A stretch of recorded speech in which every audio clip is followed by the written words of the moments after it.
Today's video is all about the ins and outs of tequila, along with the delicious recipe for sparkling cranberry champagne and tequila cocktail. This is our first video in our holiday cocktail series. We have lots more coming up, so if you haven't yet, go ahead and subscribe so you don't miss those videos. There's going to be plenty of recipes for you to sip on during the holidays, and you're going to get to learn a little bit more about the ins and outs of different types of liquor. Now, I know a lot of us go into Total Wine or a liquor store just kind of like browsing to see what we want to drink that night, and it gets overwhelming to pick out a good bottle that you know you're going to like. I personally don't want to spend $30 on something that I'm not going to like after one sip, so when you go into the liquor store, I want you to be prepared and armed to be able to find something that you know you're going to enjoy drinking. During this series, we'll be talking about tequila, gin, whiskey, and rum, so if you're interested in any of those, you're going to want to stick around. Obviously, learning about any type of food or drink involves a lot, and there's a lot of knowledge that you can learn. So in this series, we're just going to touch on the basics. However, in all my blog posts, I will link some additional resources, some videos, and articles that if you want to dive deeper into a specific topic, that you can do so.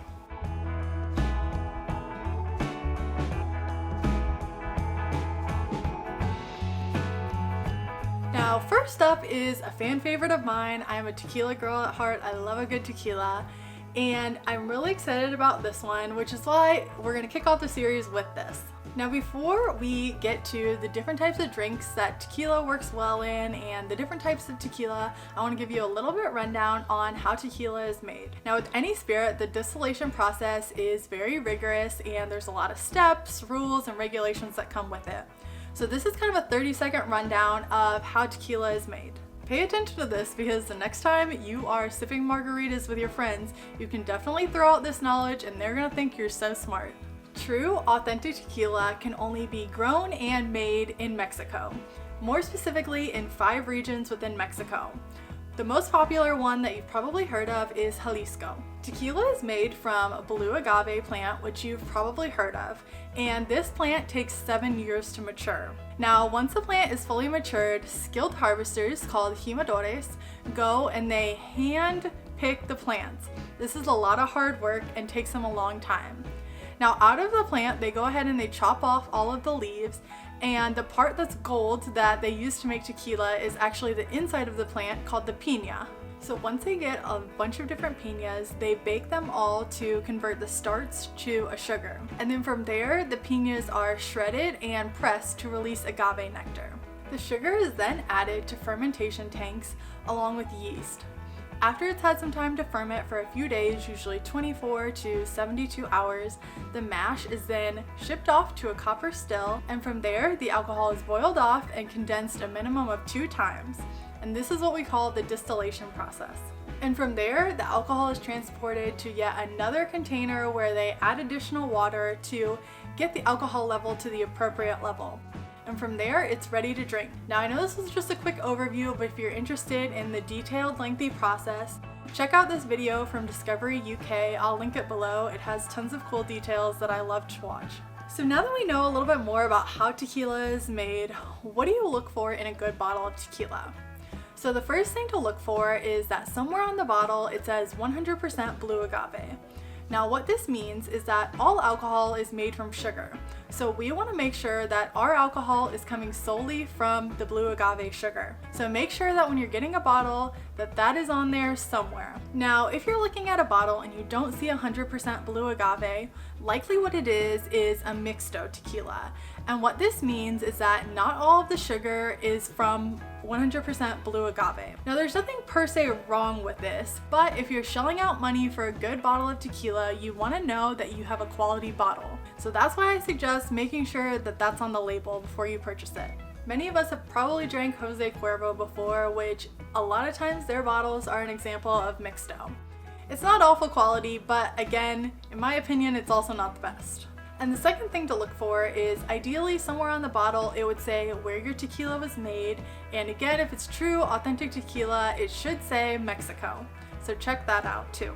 Now, when we're talking about tequila, there's really 5 main types of tequila that all have different distillation processes and requirements, as well as different flavor profiles. So it really comes down to learning about these different types of tequila and what you think would work best for your palate and your preference. Now, most of us have probably drank Blanco tequila, sometimes also referred to as silver or platinum tequila. Now, this type of tequila is unaged usually. By law, it can actually only be aged up to a maximum of 60 days. And because of this, it really allows the flavor of the agave to shine, which some people say this is the way to drink tequila in its purest form. Now, when you're buying a bottle of Blanco tequila, it should be clear in color. When it comes to using Blanco tequila in mixed drinks, this is often the winner. And this is for a few reasons. First off, Blanco tequila tends to be a little bit cheaper in price since it's unaged and they can produce it faster. In addition, because Blanco tequila is light and fresh, it pairs really well with your fruity drinks like margaritas that we all drink. If you're looking to create your own unique tequila drink, I would suggest first starting out with Blanco tequila. It's really versatile and the flavor is still gonna shine through even when you add different mixers to your drink. Up next, we have gold tequila or Mixto tequila.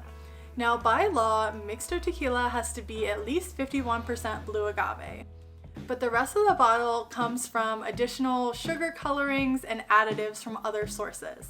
Now, for the 51% of blue agave, that can come from either aged or unaged tequilas. Now, as you can guess, the gold color usually comes from the extra additives of the sugars that aren't blue agave.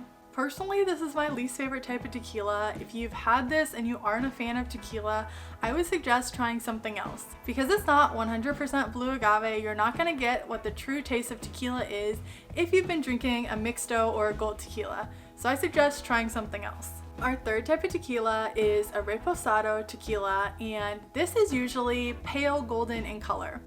And the reason for that is because by law, Reposado tequila has to be aged for a minimum of 2 months and a maximum of 1 year in an oak wooden barrel. So Reposado tequila is usually kind of mellow, woody in flavor. This is also another good option if you want to play around with different types of mixed drinks, as this type of tequila also pairs well. Reposado is kind of your next step up from Blanco. If you're looking to mix things up or try something a little bit different, this would be a good option for you. I'll link some companies that have good Reposado brands in the description box below. Moving right along, next up we have Añejo tequila. Now, Añejo must be aged for a minimum of 1 year in an oak barrel, no larger than 600 liters. Now, when we talk about Añejo tequila, this tequila takes a little bit longer to make, and because the producers have to store this tequila for at least a year, the price of an Añejo tequila is going to be a little bit more expensive. Añejo tequila typically has a deep amber color, and it's going to have a sort of smoky taste similar to some whiskeys that you may have tried. Now, the reason for this is because they're both aged in wooden oak barrels, and so they both have that subtle smoky taste. Añejo tequila isn't so good for mixed drinks. First of all, for the cost, it's gonna cost more, so you wouldn't want to waste an Añejo tequila in a pitcher of margaritas. So I suggest if you're gonna buy this that you take it and you just sip it over ice. Now, the same principles for Añejo tequila apply also to extra Añejo tequila, except for the fact that rather than simply sitting for a year, extra Añejo tequila has to be aged for at least a minimum of 3 years. Like I said earlier, these tequilas are really good because you're going to be able to taste the deep flavor and the different profiles of the tequila. So if you're looking for a different type of tequila to sip, an extra Añejo tequila could be a good option. It's obviously going to be a little bit more smoky and woody than just the traditional Añejo bottle of tequila. Now that we've gone over the 5 different types of tequila, I hope that that gives you a better understanding of each different type of tequila and what you think that you might like. Now, if you haven't tried some of these tequilas, I suggest that you do. I think that they all have very different profiles and flavors, and they'll be good for different types of drinks and different types of drinking experiences. Of course, different brands of tequila are going to vary slightly on flavor profiles and taste, so if you try a bottle that you're not a huge fan of, try picking up a different type at your local liquor store and seeing if you like that a little bit better or how they compare to each other. I always like trying the little mini bottles. I know that you can find a lot of those at Total Wine. That allows you to just try a little without committing to a whole entire bottle. Now, of course, this video wouldn't be complete if I didn't give you a recipe to try at home. So our recipe for today is a sparkling cranberry champagne and tequila cocktail. And this would be great for any holiday, if you have a special celebration, or even on Valentine's Day with the pretty red color. This recipe will be highlighting Blanco tequila. So if you have that, try it out. You could also experiment and see what it tastes like with the Reposado as well. I have not tried that, but if you do, let me know how it tastes. So first things first, when we're making this cocktail, we're actually going to use some homemade cranberry sauce in this cocktail. So we're going to take some cranberries, put them in a pot along with sugar, some orange juice and some orange zest, and a little bit of water.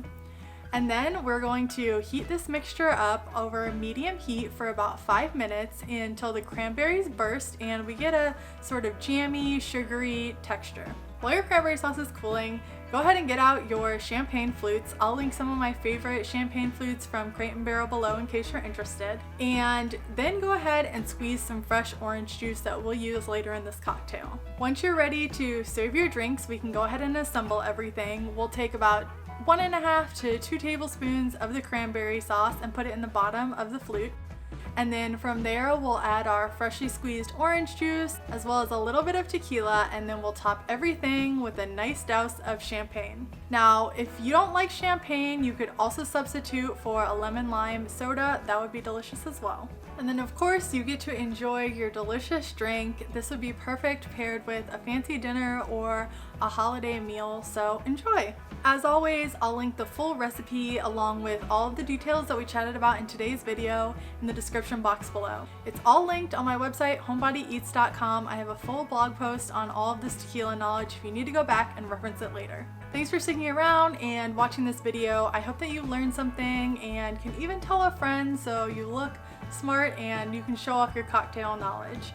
And if you need more inspiration for fun drinks or cocktails, I'll link one of my favorite playlists and you can go there and get lots more ideas. Thanks for watching. I'll see you in the next one.